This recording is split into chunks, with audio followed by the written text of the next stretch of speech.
আসসালামু আলাইকুম। সবাই কেমন আছেন? আজকে বাহিরে অনেক বৃষ্টি, এজন্য একটু খিচুড়ি রান্না করলাম।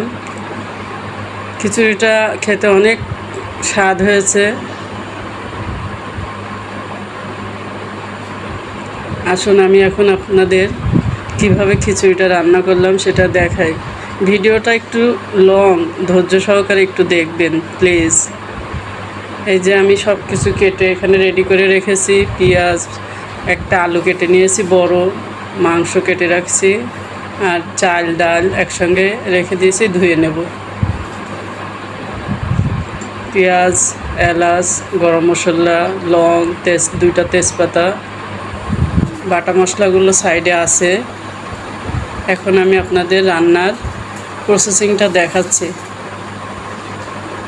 দয়া করে একটু ধৈর্য সহকারে দেখবেন, যেহেতু একটু লং ভিডিও। কুকিং বিষয়ক ভিডিওগুলো একটু লংই হয়। আমি প্রথমে তেজপাতা আর মশলাগুলো, এলাচ, লং, গরম মশলা দিয়ে একটু ভেজে নিচ্ছি।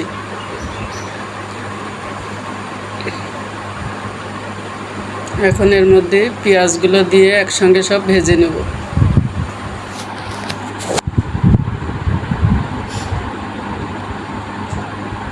এখন একে একে সব বাটা মশলাগুলো দিয়ে দিচ্ছি। আদা বাটা, পেঁয়াজ বাটা, তারপরে রসুন বাটা, জিরা বাটা, সবই আছে এখানে।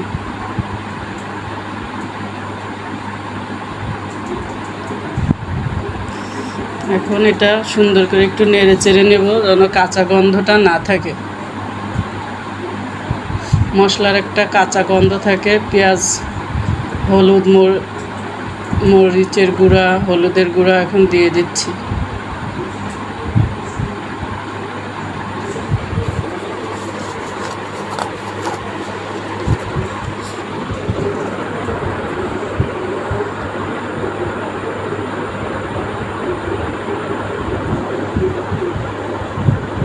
এখন মাংসগুলো দিয়ে দিলাম, দিয়ে এখন সুন্দর করে কষিয়ে নেব।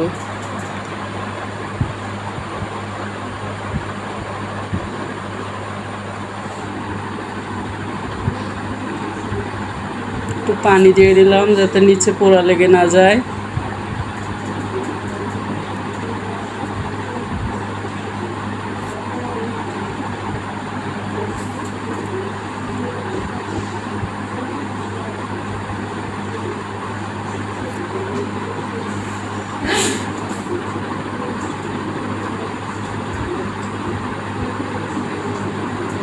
এখন কেটে রাখা আলুগুলো দিয়ে দিলাম, সুন্দর করে কষিয়ে নেব।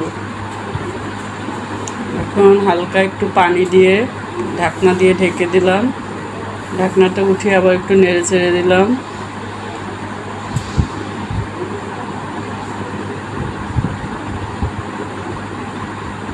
এখন ধুয়ে রাখা চাল ডাল একসঙ্গে করে ধুয়ে রেখেছি, এটা দিয়ে সুন্দর করে কষিয়ে নেব।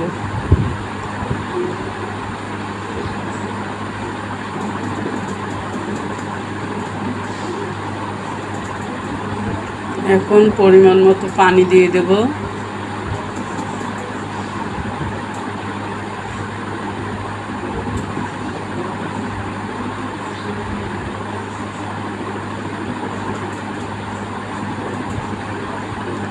এখন দিয়ে দিলাম কয়েকটা কাঁচামরিচ।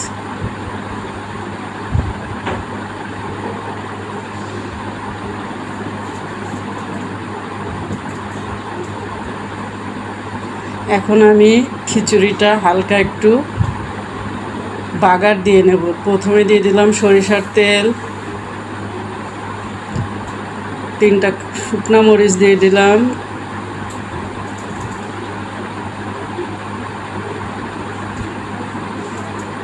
কিছু গোটা জিরা দিয়ে দিলাম। এগুলো এখন সুন্দর করে একটু ভেজে নেব। নিয়ে এখন এর ভিতরে দিয়ে দেব পেঁয়াজ ও রসুন কাটাগুলো। এগুলো এখন সুন্দর করে বাদামি করে ভেজে নেব।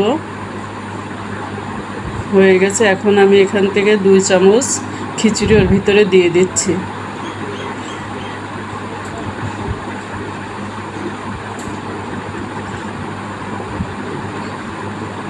নেড়ে চেড়ে নিলাম। এখন ওই খিচুড়িটা এই খিচুড়ির ভিতরে ঢেলে দেব।